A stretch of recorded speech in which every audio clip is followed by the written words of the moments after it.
আসসালামু আলাইকুম। আশা করি যে যেখানে আছেন সবাই ভালো আছেন। আমি আজকে মাছের পেটি আর আলু দিয়ে মজার একটা নাস্তার রেসিপি তৈরি করব। আবার এটা ভাত বা পোলাওর সাথে খেতেও কিন্তু অসাধারণ লাগে। মাছের লেজ আর পাতলা পাতলা যে পেটির টুকরোগুলো থাকে সেগুলো তরকারিতে দিলে তেমন একটা ভালো লাগে না, তাই আমি এভাবে করে নতুন একটা রেসিপি তৈরি করে ফেললাম। এখানে দিয়ে দিলাম হলুদ আর লবণ, আর আলুগুলোকে ছিলে নিয়ে তারপরে এভাবে পাতলা পাতলা করে দিয়ে নিয়েছি।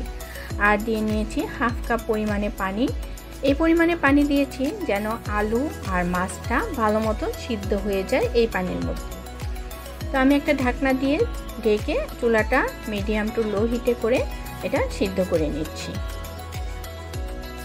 মাছের এক পিঠ সিদ্ধ হয়ে গেলে আমি উল্টে নিয়ে আরও কিছুক্ষণ সিদ্ধ করে নিলাম। এই যে এখন পানিটা একদম শুকিয়ে গেছে। এই পর্যায়ে আমি একটা প্লেটের মধ্যে ঠান্ডা হওয়ার জন্য বেড়ে নিলাম।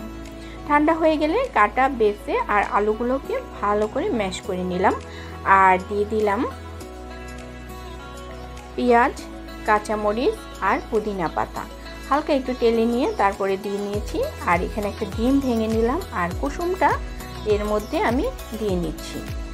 আর যা যা দিয়েছি শুধু জিরা ফাঁকি দিয়েছি আর লবণ, আর কিছু দেওয়ার প্রয়োজন নেই। এখন এগুলাকে ভালো করে মেখে নিয়ে এইরকম করে আমি ডিম্বাকৃতি করে কাটলেট শেপ দিয়ে নিচ্ছি। এখানে নিয়ে নিলাম ব্রেড ক্রাম্ব আর ডিমের সাদা অংশটা। এখন আমি একটা একটা করে কাটলেট ডিমের সাদা অংশের মধ্যে ভিজিয়ে নিয়ে তারপরে ব্রেড ক্রাম্বে গড়িয়ে নিব।